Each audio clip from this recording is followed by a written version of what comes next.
Zdravo dragi moji, dobrodošli na kanal. Danas pravimo ručak od mesa na kocke, vrijeme pripreme 10 minuta, sve ostalo radi Rirna. Potrebno je da iseckate na kocke meso, ja sam ovdje imala svinjsko, nekakvih 500 grama. Zatim ćemo koristiti povrće, imamo ovdje 3 šargarepe, ako vam je veće podijelite na pola pa iseckajte na kolutove.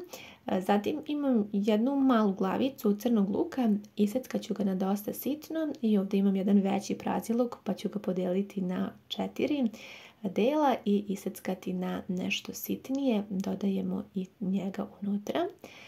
Sada ovdje imam 2 velika krompira, iseckat ću na kocke neke srednje veličine, dodajemo i krompir u tepsiju i možete po želji, ukoliko imate jedan paradajz, iseckati također na kocke srednje veličine ili eventualno jednu papriku, zavisno što imate od povrća. 2 kašike suvog začina dodajem, malu kašiku mlevene crvene paprike i biber sa belim lukom koji je postao moj favorit jer toliko nekako nadopunjuje ukusom svako jelo.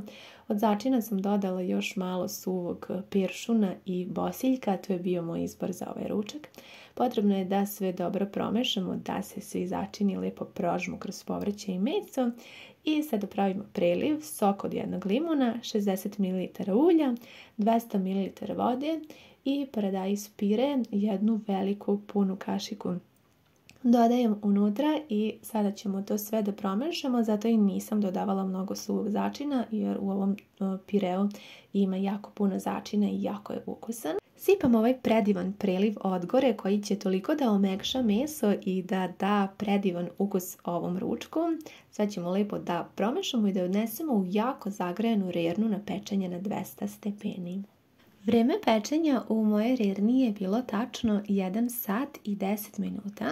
Ja sam 2 puta promiješala povremeno i pogledajte kako je ovo ispalo sočno i ukusno. Ukoliko volite da to bude malo više, da kažem vodenasto, vi dodajte više tečnosti, a ovo je baš onako po mom ukusu. Savršeno sočno i ukusno, sasvim ima dovoljno safta, povrća, veoma je zasitno, izdašno, a nećete se pomučiti ni malo. Eto, sve što je potrebno da uradite je da spremite malo povrća i meso i da imate jedan fantastičan ručak. Ovo je nešto poput, mogu slobodno da kažem, paprikaša, povrće možete po izboru, meso također i možete uživati eto i u radnom danu i u vikendu koliko nemate mnogo vremena. Spremite nešto fino na kašiku, mislim da će se svima dopasti. Ukus je predivan, kao što vidite savršeno je sočno, sve sam vam usnimila. Nadam se da vam se ovaj recept dopao, voljela bih da mi pišete vaše utiske. Hvala vam mnogo što ste pogledali ovaj video, a mi se vidimo u nekom novom receptu. Do tada, ljubim vas sve puno.